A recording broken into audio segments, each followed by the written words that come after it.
Hey YouTube, long time no see. Figured that I would pick up where I left off last time. Of course, I'm going to have to do a little bit of a refresher here to try and get people up to speed before I go into the Marcionites. And I thought I'd just start from the beginning, basically. The first theology of Christianity is the Johannine theology. And the reason why the Johannine exists at all is actually quite simple. And it has everything to do with the sack of Jerusalem. The Jerusalem is sacked, the temple is burned to the ground, and the obvious question is, why did God let this happen to us? Or why did God do this to us? The Johannine theology comes along and gives them the answer. And that answer ends up creating Christianity. The answer to why Jerusalem was sacked and why the temple was burned is because the short answer, I suppose, is that atonement is no longer necessary. That's what the temple was for, atoning for sins. The reason why atonement is no longer necessary is because decades earlier, the Logos had come down to earth. It had performed several miracles, been put on trial. It died, went to hell, cleaned up hell, defeated hell, death, Hades, and then resurrected. All of this is to say that sin is essentially defeated, or at least death is defeated. Instead of having to atone for sins, you are now forgiven if you just believe that the Logos came down from heaven. That's the short answer of it, I suppose. So that's the initial reason the Johannine theology is created, to explain why it is that Jerusalem was sacked and the temple was destroyed. And the Johannine theology is not only saying that Jesus was the prophet of this temple destruction, but in a sense he's the cause of the temple destruction. Jesus came because there was a new thing, therefore the temple was destroyed. You know, and in a sense this is all premeditated on the part of God. Just blow up the temple, right? And basically the Johannine theology is Jewish. It's a Messiah cult. The big difference is they believe that you can go to heaven, where Jews in general don't necessarily.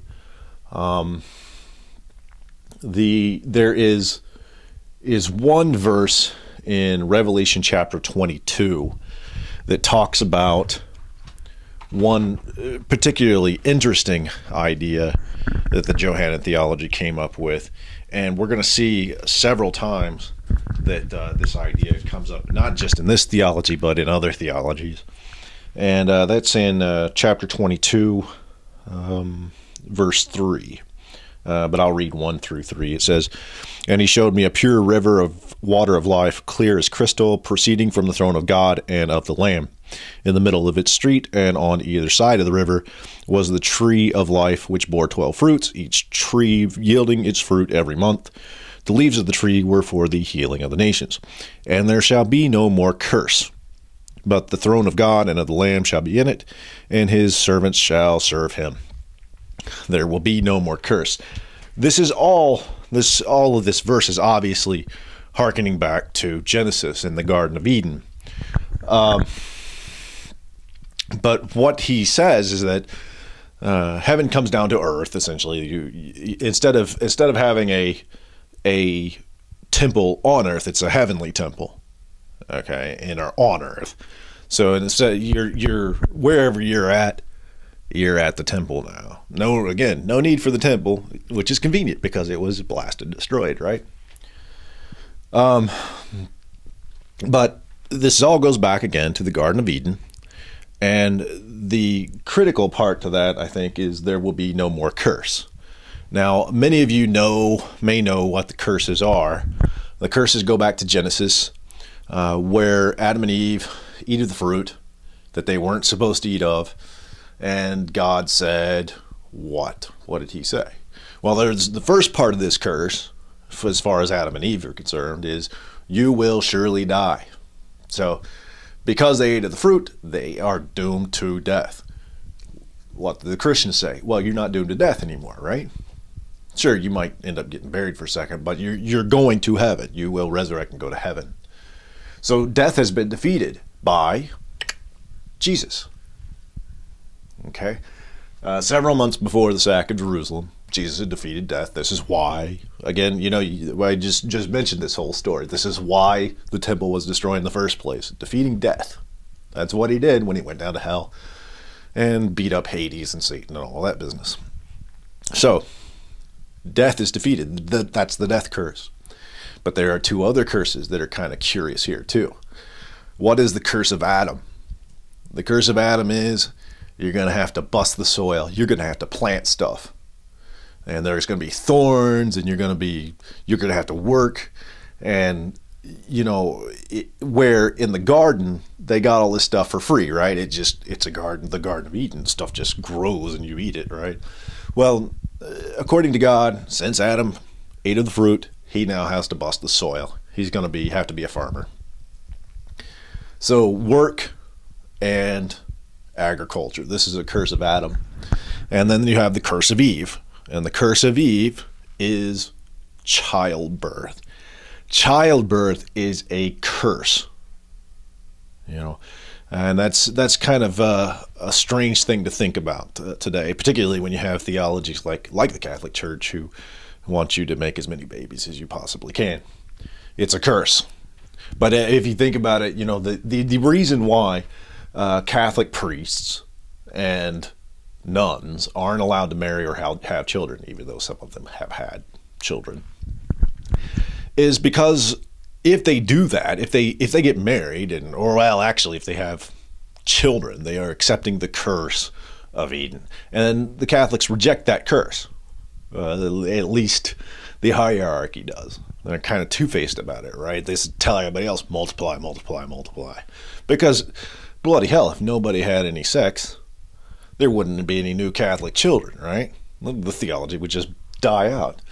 But that's for the priests and the nuns. They can't get married because marriage is for the purpose of making children, at least according to them. And of course, children is a curse. They are a curse, which kind of explains why there's so much confusion, I think, in Christianity about what sex is. Is it evil or good or neutral, or what is it? There is, you know, the Bible has the tendency to kind of condemn sex several times, but the purpose of that has to do with children. It has to do with the curse of Eve. Now, what does this look like for the first theologies, the Johannine theology? We don't really know. It is possible that they did not allow children at all, childbirth at all, or marriage. They may have been very exceptionally strict about it. On the other hand, they may have decided that the marriage part was the more important part, and if they skip the marriage part, then what do you have? Well, you can have orgies if you want. You know, you can have. There's a possibility that they are polygamists. And again, when Jerusalem is sacked, you're going to end up with a whole lot of widows and fewer men. So it kind of makes sense that polygamy would work right after the sack of Jerusalem. But you take that a little bit further, and we know that there were theologies in the 2nd century that were purely homosexual. And there's a possibility that those homosexual theologies actually banned heterosexuality. Because, again, it's heterosexuality that creates children, not homosexuality. You know, but and of course, then you get to the Pauline letters where it kind of talks against homosexuality, sort of in its own way, right? Anyhow, we don't really know that much about the Johannine theology as far as their sexual practices, and I think sexual practices are actually far more important than I might have realized. You know, they change between theologies. But besides that, it's a logos-based theology that comes from the first few verses of John, the Gospel of John. And the reason why it's first is because it seems to have in common the authorship of the first version of Revelation. And the first version of Revelation was written at approximately 70 because there is something else coming right after it that was written by somebody else. Beyond that, it's a logos, like I said, it's logos-based theology. And we have extra reason with that to be early because the logos-based theology, logos anyway, has been talked about for 600 or 700 years. This is not a new concept. And it's not new to Judaism either. Philo of Alexandria, only 40 years earlier, is talking about the logos. So the theological philosophy, rather, has made it to Judaism before the Johannine theology. It exists there. The only big difference there is that in the Johannine theology, as opposed to the Philo theology, the logos came down to earth. I doubt that Philo thought that the logos could possibly come down to earth. So that's basically the Johannine theology. There might be an objection, I think, to the whole idea that the Johannine theology was Jewish. And they may use the Gospel of John on that point. What I can say about the Gospel of John is I found too many instances where the text has been modified, and I don't think that it's anywhere near its first form, its first edition. So, and I know that the Valentinians probably had this text, and the Valentinians have a very different theology that could be slightly anti-Jewish. So I don't find it, and the terms that are there, the so-called anti-Semitic lines in Johannine, the Johannine Gospel, I don't think that, first, I don't think they're authentic, and secondly, I'm not sure that they're quite as anti-Semitic as on the surface they might seem. So, again, that's what I have. They're Jewish, logos-based. The Ebionites come along in 80. They're sparked by primarily Vesuvius eruption in 79. They probably thought that this was punishment for the sack of Jerusalem. And these three that I've gotten read here, the eclipse of 71, the sack of Jerusalem again, and the Vesuvius eruption of 79 CE, this is all part of Revelation Part 2, the second version of Revelation, and the Ebionites believe in the second version. In fact, other than the Montanists, everybody except for the Ebionites and the Montanists seem to believe only in the first version, not the second or third. The Ebionites are the only ones that seem to carry on the second one, at least initially, and Montanism probably created the third one. So the first one is the first version of Revelation is the one that's going to be the biggest for a while. But the Ebionites, what they found when they did their apocalypse was that there was a birth story. And we could call this version of the Ebionites the Jamesian. They are followers of James. They believe that James is the apostle, whoever that is. Maybe there is a leader there named James, I don't know, that wrote the books. But their main text is going to be the Gospel of James, the infancy Gospel of James. And this theology sees the infancy just as an equal to, essentially, the whole trial, death, resurrection story. These are equals.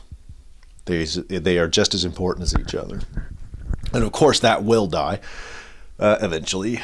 The Ebionites are, like the Johannine, they are Jews. These are Jewish Christians. Every Christian at this point is still Jewish. If you're a proselyte, if you want to become a Christian, you're going to have to convert to Judaism to follow this Jewish Messiah. The big difference that I see between the Johannine and the Ebionite is that the Ebionites have a birth story. The Johannine theology does not.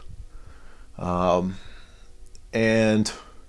the Ebionites, at least in its later version, seem to be focusing more on light than logos. And that's a little bit curious, I think, because it had been known for 600 or 700 years, this whole idea that the logos produces light. John is very clear about it. The Ebionite theology, though, particularly in the second generation, which will be where Matthew comes in, or the Gospel of the Hebrews, the text that would eventually become Matthew, they emphasize light rather than logos. The Jamesian text, the Gospel of James, Proto-Evangelium, emphasizes light. It never says logos. Now, it can be understood that that's what they're talking about, but, why de-emphasize it? And I suspect part of the problem that the Ebionites would have with the logos is that it's hard to explain. People know what light is, but you try and explain what the logos is, the form of word. It's a complicated idea, and they have to explain this to people or they're not going to follow. I suspect that that's the big difference, but that the Ebionite theologians probably, when they said light, they probably understood it as logos. That those two were basically interchangeable in most cases. So I doubt there's much of a difference between the two. And that, I believe, leads us to the Marcionites. And I'm trying to think if there's anything else I need to say here before I get on to the Marcionites. And, well, maybe I should talk a little bit about the history. And then I'm just going to briefly mention the Marcionites. Again, the Johannine theology comes out of the sack of Jerusalem. It's an explanation for why the sack of Jerusalem occurred. The Ebionite theology comes along about 10 years later. It's an expansion of the original revelation. All they're saying is that this Logos was born. That's it. And of course, they're also saying his name was Jesus, which I'm sure the Johannine theology was saying that as well. Now, why we have the Johannine theology in 70, just besides the idea that Revelation was early, is that these theologies have an expiration date. They are only good for a short time. The Johannine theology, for example, if all they are focused on is the sack of Jerusalem and the destruction of the temple, eventually people will forget about they're not even going to think about the destruction of the temple. They're going to get over it. So if that's the primary focus of theology, they have to get on it immediately. Same thing with the Ebionites. They're 10 years later. Of course, it's an additional story. And they appear to have written in the Vesuvius eruption. But again, they also wrote about the sack of Jerusalem in their version of Revelation. So the sack of Jerusalem, destruction of the temple, is still important to the Ebionites. But again, these guys are on the clock. They are going to run out of time. Now, where the Marcionites come in, the Ebionites and the Johannine theology were basically the only theologies until 120 CE, up until 120. And that's quite a long time for Jewish Christians to be flourishing by themselves. Quite a long time. And I suspect that the Johannine theology, as soon as the Ebionite theology was created, the Johannine theology started to have problems. Again, the Logos is hard to explain. The Ebionites have dumbed it down. And the Ebionites have a birth story. We don't know how long the Johannine theology survived. But, all of this, again, comes out of the sack of Jerusalem. And in 117, 115 to 117, you have the Kiddos War. Okay. The Romans invade Parthia, and because the Romans invade Parthia, Jews go nuts, and hundreds of thousands of people die because the Jews don't like the idea that the Romans invade Parthia. At least superficially, that's the story. Now, before the Kittos War, it had to be pretty hard to be a Jew in the Roman Empire. You know, you'd already revolted in 66, and it led to the destruction. And they've got to be persecuting Jews like crazy for the next 40 or so years. And then you get to the Kittos War, which is completely out of right field. I mean, I don't think anybody saw this coming, or it doesn't sound like they did, like the Romans saw this coming. Just Jews popping up all over the place, revolting. And of course, you're in the middle of a war, but you got to now send troops in here to crush these guys for some reason. These same people that had revolted a few decades earlier, right? So it just gets worse after the Kittos War. You get to some of the worst persecution, and it leads up to the Bar Kokhba revolt as well, a couple, looks like 15 years later. So the Kittos War causes the Romans to double down on their persecution of the Jews. And it's in this context that we end up with the Marcionites. Now, somebody had suggested to me once, possibly, that they thought that the big issue for Marcion was a edict saying that circumcision was banned. I doubt it. I seriously doubt that. The reason why I doubt that is because, first, it almost looks vindictive, but the way his cosmology works is, or rather, I said cosmology, his theological philosophy, his understanding of the Godhead and those sorts of things. The way they work, they don't suggest that this was a haphazard change. They suggest that this was very well thought out and very utilitarian. That the purpose of this change was to completely disconnect Christianity from Judaism from its very core. And he's going to get blowback for it, but he's also quite successful with it. And so it makes it a little bit of a tricky situation for the following theologies. But that brings us up to the Marcionites, and I'll talk about the Marcionites next. And what is essentially a very, very radical reactionary change. Very utilitarian. It's successful, and it is one of the changes that leads us to modern Catholicism. But he also gets a lot of blowback for it. So, thanks a lot, folks. I'll talk to you later. Bye.